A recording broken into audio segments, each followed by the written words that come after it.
Hello friends, நம்ம என்ன பார்க்க போகிறோம் அப்படின்னா அனாலிஸ்டில் படிக்கிற ரெகுலேஷன் 25 ஃபர்ஸ்ட் செமஸ்டர் ஸ்டூடெண்ட்ஸ் உங்களுக்கான EN25C01 இங்கிலீஷ் எசென்ஷியல்க்குரிய எக்ஸாம் வந்து கம்ப்ளீட் ஆயிடுச்சு.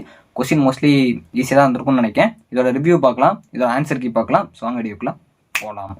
ஓகே ஃப்ரெண்ட்ஸ், ஃபர்ஸ்ட் எடுத்துனா பார்த்தீங்க அப்படின்னா அனாலிஸ்டில் படிக்கிற regulation 2025 first semester student English essentials ஒன்றுக்கு நம்ம லாஸ்ட் மினிட் ப்ரிப்பரேஷன் கொஸ்டின்ஸ் வந்து போட்டிருந்தோம். அதுவுமே நிறைய ஸ்டூடெண்ட்ஸ் யூஸ்ஃபுல்லாக இருந்துச்சு அப்படிங்கிற மாதிரி சொன்னாங்க. அதில் 15 மார்க் எல்லாமே நீங்கள் அதை பார்த்துருந்தீங்கன்னா ஜென்ரல் அட்டன் பண்ணியிருக்கலாம். உங்களுக்கு எல்லாமே ஒன் வேர்ட்ஸ் வந்து கேட்கல. 15 மார்க் பொறுத்த வரைக்கும் நீங்கள் ஜென்ரலாக எஸ்ஏ பேராகிராஃப் எழுதுற மாதிரி கேட்டிருக்காங்க. அப்பெல்லாம் நீங்கள் எழுதினீங்கனாலே ஜென்ரல் நல்ல மார்க் எடுத்துடலாம். இந்த கொஸ்டின் மொத்தமாக பார்க்குறப்போ ஒரு ஈஸியான கொஸ்டின், ரொம்ப நல்லா படிச்சிருக்க ஸ்டூடெண்ட்ஸ்லாம் ரொம்ப ஈஸியான கொஸ்டின். ஸோ மீடியமாக பார்த்துருக்க ஸ்டூடெண்ட்ஸ்க்கு எல்லாமே ஈஸியான கொஸ்டின் தான், ரொம்ப ஈஸின்னு சொல்ல முடியாது. ஆனால் ஆவரேஜாக எல்லாருக்கும், அதாவது வீக்கான ஸ்டூடெண்ட் கூட இது ஒரு மீடியமான கொஸ்டின் தான், ரொம்ப கஷ்டமாகவும் போல, ரொம்பவும் அதாவது ஈஸி தான். இந்த கொஸ்டின் மோஸ்ட்லி உங்களுக்கு ஈஸி தான். ஸோ எப்படி இருந்துச்சுங்கிற மறக்காமல் கமெண்ட் பண்ணுங்கள். ஸோ நம்ம கொடுத்த லாஸ்ட் மினிட் கொஸ்டின்ஸும் கொஞ்சம் வந்துருந்துச்சு அப்படிங்கிற மாதிரி ஸ்டூடெண்ட்ஸ் சொல்லியிருந்தாங்க. ஸோ உங்களுக்கு பார்ட்டியை பொறுத்த வரைக்கும் கேட்டிருந்தாங்க. மற்றபடிக்கு அந்த பார்ட்டியை ஃபுல்லாமே உங்களுக்கு ஒன் வேர்ட்ஸாக இருக்கும். நம்ம சொன்ன மாதிரியே 11th பொறுத்த வரைக்கும் நம்ம சொன்ன மாதிரி ஒரு பேராகிராஃப், அதாவது நீங்கள் இம்பார்ட்டன்ட் கொஸ்டினே நான் மென்ஷன் பண்ணியிருப்பேன்.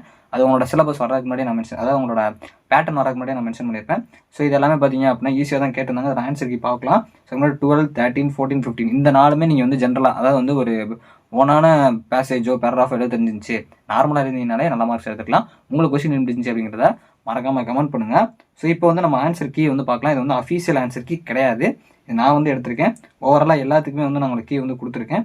ஸோ இதை வந்து நம்ம பார்க்கலாம். So first EN25C01 English essentials 1 part A பொறுத்த வரைக்கும் அட்ஜெக்டிவ்ஸ். ஸோ இதில் இந்த ஆன்சர் வந்து பார்த்துக்கோங்க. ஃபஸ்ட்டு இது வந்து கிரியேட்டிவ், செகண்ட் இது வந்து உங்களுக்கு ஐ ஆம் கான்ஃபிடென்ட் அபவுட் மை ஸ்கில்ஸ், இந்த மாதிரி வந்து கொடுத்துருக்கேன். ஸோ செகண்ட் பொறுத்த வரைக்கும் சப்ஜெக்ட் இருக்கா வெர்ப் ஆர்குமெண்ட்டில்.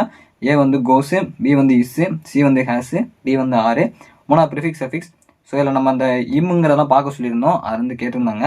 ஸோ அடுத்து இடியம்ஸ் பொறுத்த வரைக்கும் இடியம்ஸும் நம்ம பார்க்க சொல்லியிருந்தோம். 5th எரர் ஐடென்டிஃபிகேஷன், எரர் எப்படி செக் பண்ணணும் பார்க்க சொல்லியிருந்தோம். அதாவது நம்மளுக்கு எரர் வந்தால் மாற்ற சொல்லியிருந்தோம். இதில் தேர்ட் ஒன்று எரர் கிடையாது அப்படிங்கிற மாதிரி வந்திருக்கு. இந்த மாதிரி தான் நீங்கள் பார்த்துக்கோங்க. ஸோ அடுத்து 6th பொறுத்த வரைக்கும் சிங்கிள் வேர்ட் சப்ஸ்டியூஷன், இது முக்கியமான ஒன்று, நம்ம ஆல்ரெடி சொல்லியிருப்போம். 7th டென்சஸ்மே நம்ம சொல்லியிருப்போம். ஸோ 8th வந்து ரீஅரேஞ்ச் சென்டென்ஸ், ஜென்ரலாக நீங்கள் 2-3 இதை வச்சு மேக்ஸிமம் கெஸ் பண்ணியிருக்கலாம். ஸோ 9th ப்ரிஃபிக்ஸு, ஸோ ஆண்டனிம்ஸில் கேட்டிருக்காங்க அது. ஸோ அடுத்து சினோனிம்ஸ் 10th கேட்டிருக்காங்க.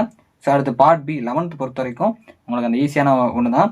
ஸோ இது வந்து எப்படி அட்டன் பண்ணணும் அப்படின்னா ஏலேருந்து எஃப் வரைக்கும், அதாவது ஹச் வரைக்கும் உங்களுக்கு கொடுத்துருக்கேன். ஸோ இந்த மாதிரி கொடுத்துருக்கோம், நீங்கள் ரீட் பண்ணிங்கனாலே ஜென்ரலாக அட்டன் பண்ணியிருக்கலாம். ஸோ ஷார்ட் ஆன்சர்ஸ் பொறுத்த வரைக்கும் இந்த மாதிரி கொடுத்துக்கோங்க.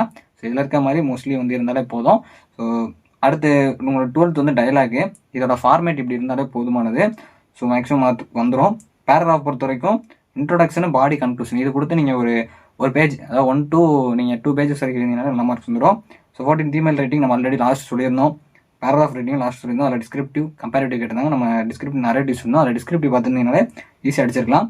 ஸோ மோஸ்ட்டாக உங்களுக்கு இந்த கொஸ்டின் பார்த்தீங்க அப்படின்னா ஈஸியான கொஸ்டின் தான். உங்களோட ரிவ்யூ மறக்காமல் ஷேர் பண்ணுங்கள். தேங்க்ஸ் ஃபார் வாட்சிங்.